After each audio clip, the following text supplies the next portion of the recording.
दशमस्कन्धः अथ चतुस्सप्ततितमोऽध्यायः 74th chapter from श्लोका 31.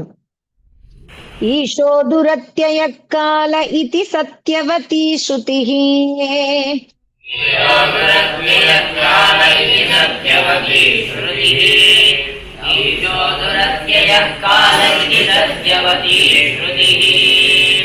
वृद्धानाम् अपि यद्बुद्धिः बालवाक्यैर्विभिद्यते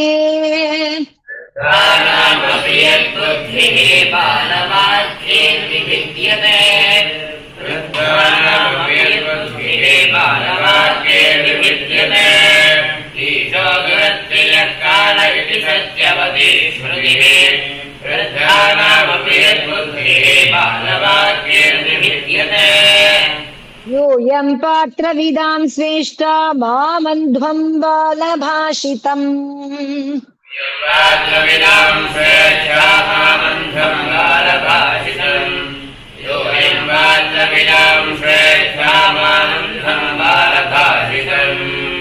तदसस्पतयः सर्वे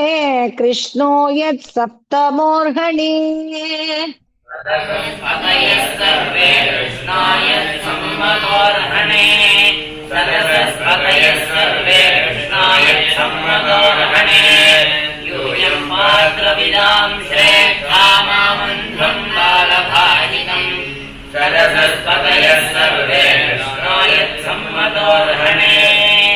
तपो विद्याव्रतधरान्यान विध्वस्तकल्मषान्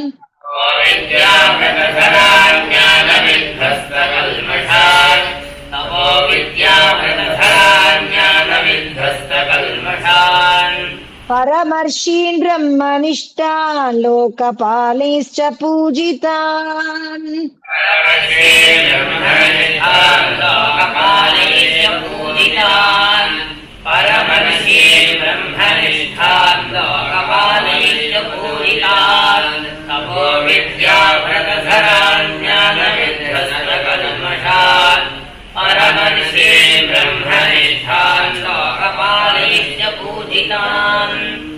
तदसस्पतीनतिक्रम्य गोपालः कुलपांसनः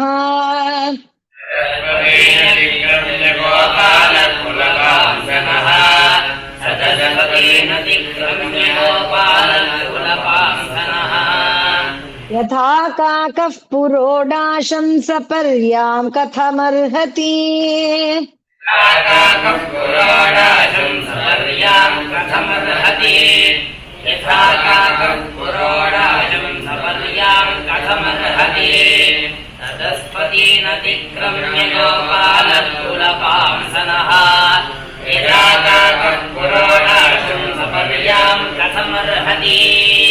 वर्णाश्रमकुलापेतः सर्वधर्म बहिष्कृतः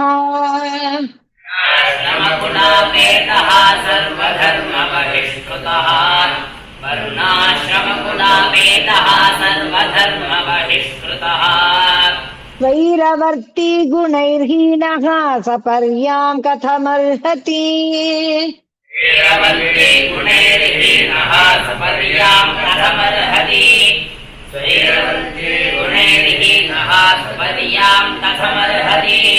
वर्णाश्रमकुलापेतः सर्वधर्म बहिष्कृतः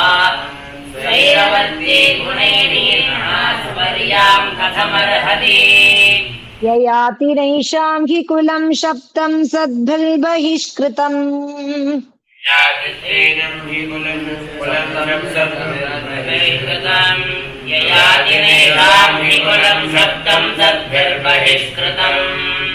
वृथा पानरतं शश्वत् सपर्यां कथमर्हति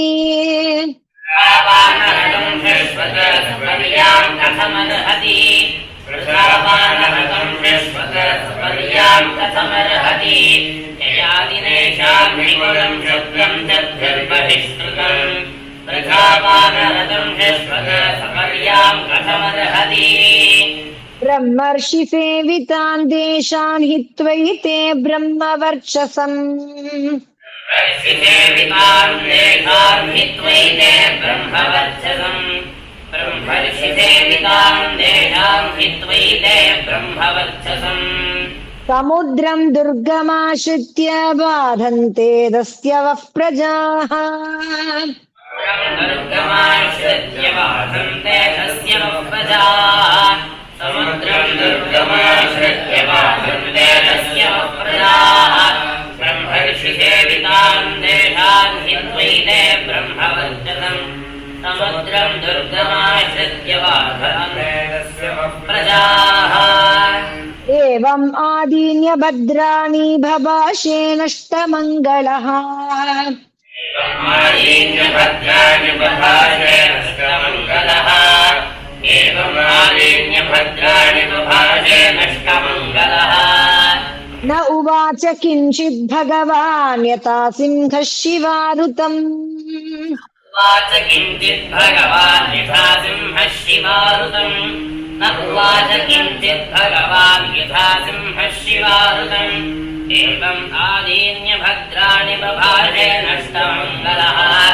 न उवाच किञ्चित् भगवान् यथा सिंहः शिवारुतम्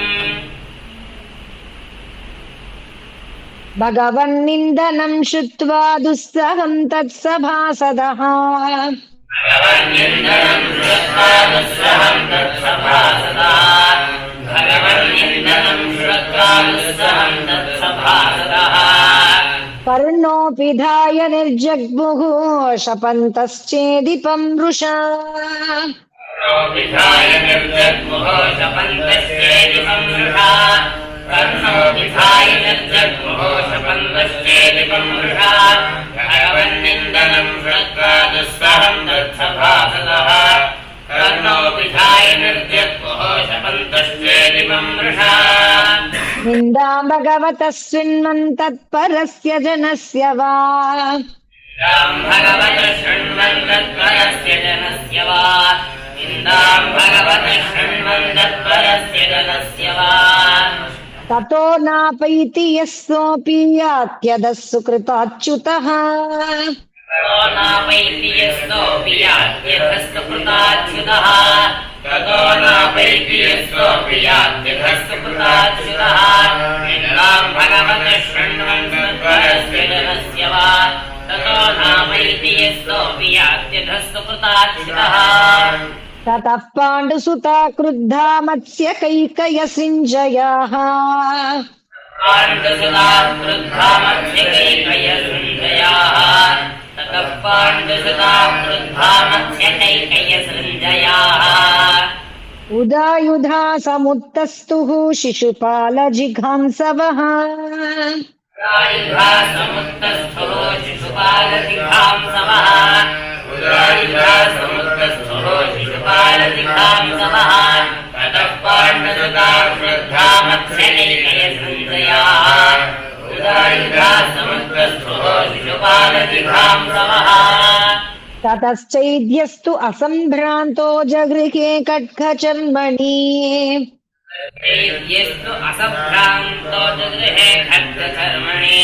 ततश्चैद्यस्तु असम्भ्रान्तो जगृहे खड्गचर्मणि वत्सयन् कृष्णपक्षीयान् राज्ञः सदसि भारत वर्तयन् कृष्णपक्षीयान् राज्ञः सदसि भारत वर्तयन् कृष्णपक्षीयान् राज्ञः सदसि भारत ततश्चैद्यस्तु असम्भ्रान्तो जगृहे खड्गचर्मणि वर्तयन् कृष्णपक्षीयान् राज्ञः सदसि भारत तावत् उत्थाय भगवान् स्वान् निवार्य स्वयं वृषा तावदुत्थाय भगवान् स्वान् निवार्य स्वयं वृषा तावदुत्थाय भगवान् स्वान् निवार्य स्वयं वृषा चिरक्षुरान्तचक्रेण जहारापततो रिपोः क्षुरान्तचक्रेण जहारापततो रिपोः क्षुरान्तचक्रेण जहारापततो रिपोः तावदुत्थाय भगवान् स्वान् निवार्य स्वयं वृषा क्षुरान्तचक्रेण जहारापततो रिपोः शब्दकोलाहलोऽप्यासीत् शिशुपाले हते महाने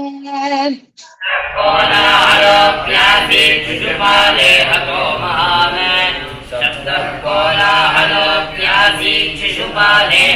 महान् तस्यानुयायिनो भूपादुद्रुवुर्जीवितैषिणः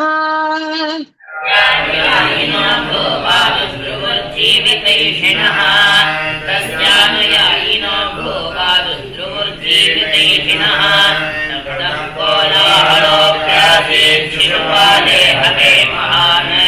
तस्यानुयायिनो भूपादुद्रुवुर्जीवितैषिणः तैद्यदेहोति तं ज्योतिः वासुदेवमुपाविशत् चैद्यदेहोत्थितं ज्योतिः वासुदेवमुपाविशत्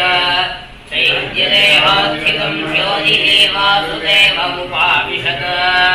पश्यतां सर्वभूतानामुल्केव भुवि कच्युता सर्वभूतानामुल्केव भुवि काच्युता पश्यतां सर्वभूतानामुल्केव भुवि काच्युता चैद्यदेहोत्थितं ज्योतिः वासुदेवमुपाविशत् पश्यतां सर्वभूतानामुल्केव भुवि काच्युता जन्मत्रयानुगुणित वैरसंरब्धया धिया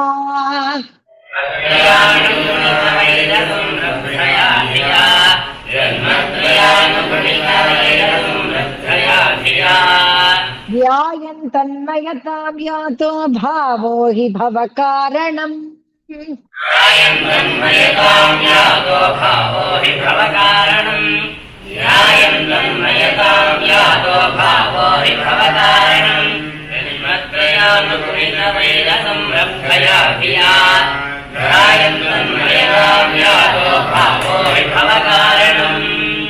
ऋत्विग्भ्यः सदसस्तेभ्यो दक्षिणा विपुला मदात्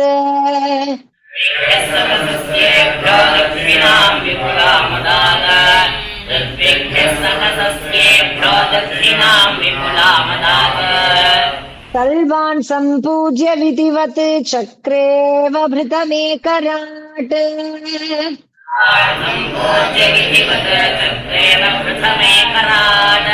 सर्वान् सम्पूज्य विधिवत् चक्रेव पृथमेकराट् ऋत्विग्भ्यः सदसस्येभ्यो दक्षिणां विपुला मदात् सर्वान् सम्पूज्य विधिवत् चक्रेव पृथमेकराट् साधयित्वा क्रतुं राज्ञः कृष्णो योगेश्वरेश्वरः कृष्णो योगेश्वरेश्वरः साधयित्वा क्रतुं राज्ञः कृष्णो योगेश्वरेश्वरः उवास कतिचिन्मासान् सुहृद्भिरभियाचितः कतिचिन्मासान् सुहृद्भिरभियाचितः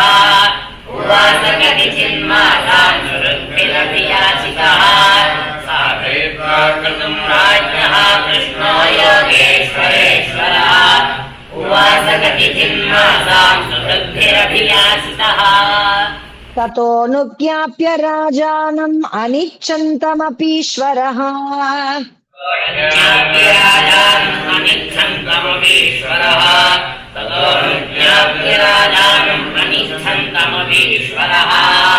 तयो स भार्यः सामात्यः स्वपुरं देवकीसुतः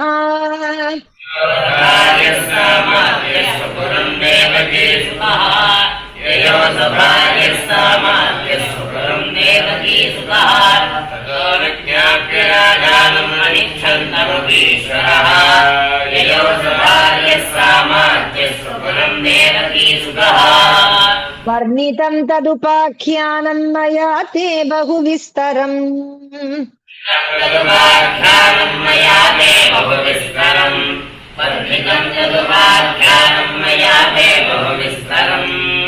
वैकुण्ठवासिनोर्जन्म विप्रशापात् पुनः पुनः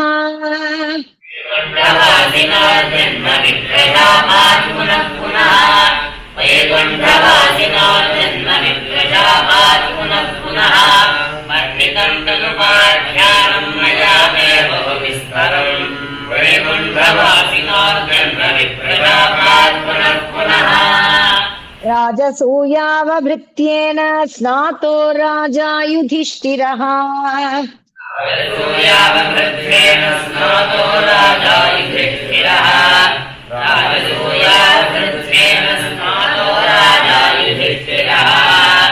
ब्रह्मक्षत्रसभा मध्ये शुशुभे सुरराडिव क्षत्रसभामध्ये शुभे सुरराडिव ब्रह्मक्षत्रसभा मध्ये शुभे सुरराडिव राजोयावमृत्तेन स्नातो राजा युधिष्ठिरः ब्रह्मक्षत्रसभा मध्ये शुभे सुरराडिव राज्ञा सभाजिता सर्वे सुरमानवखेचराः राज्ञासभाजिता सर्वे सुरमानवखेचराः राज्ञासभाजिता सर्वे सुरमानवखेचराः पृष्टं क्रतुं च शंसन्तः स्वधामानि ययुर्मुदा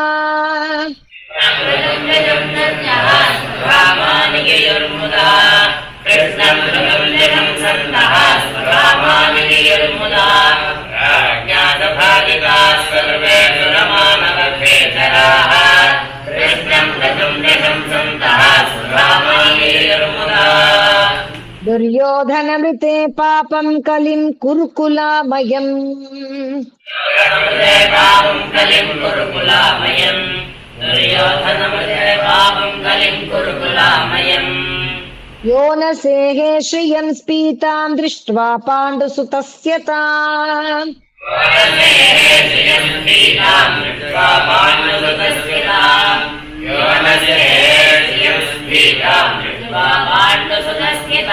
दुर्योधनमृते पापं कलिं कुरुकुलामयम् यो न सेहे श्रियं स्पीतां दृष्ट्वा पाण्डुसुतस्य ताम् यैदं कीर्तयेद् विष्णोः कर्म चैद्यवधादिकम् कीर्तयेद् विष्णोः कर्म चैद्यवधादिकम् यैदं कीर्तयेद् विष्णोः कर्म चैद्यवधादिकम् राजमोक्षं वितानं च सर्वपापैः प्रमुच्यते राजमोक्षं वितानं च सर्वपापैः प्रमुच्यते राजमोक्षं वितानं च सर्वपापैः प्रमुच्यते यैदं कीर्तयेद् विष्णोः कर्म चैद्यवधादिकम् राजमोक्षं वितानं च सर्वपापैः प्रमुच्यते इति श्रीमद्भागवते महापुराणे पारमहंस्यां संहितायां दशमस्कन्धे श्रीमद्भागवते महापुराणे पारमहंस्यां संहितायां दशमस्कन्धे इति श्रीमद्भागवते महापुराणे पारमहंस्यां संहितायां दशमस्कन्धे उत्तरार्धे शिशुपालवधो नाम चतुस्सप्ततितमोऽध्यायः शिशुपालवधो नाम चतुस्सप्ततितमोऽध्यायः उत्तरार्धे शिशुपालवधो नाम चतुस्सप्ततितमोऽध्यायः इति श्रीमद्भागवते महापुराणे पारमहंस्यां संहितायां दशमस्कन्धे उत्तरार्धे शिशुपालवधो नाम चतुस्सप्ततितमोऽध्यायः श्रीहरये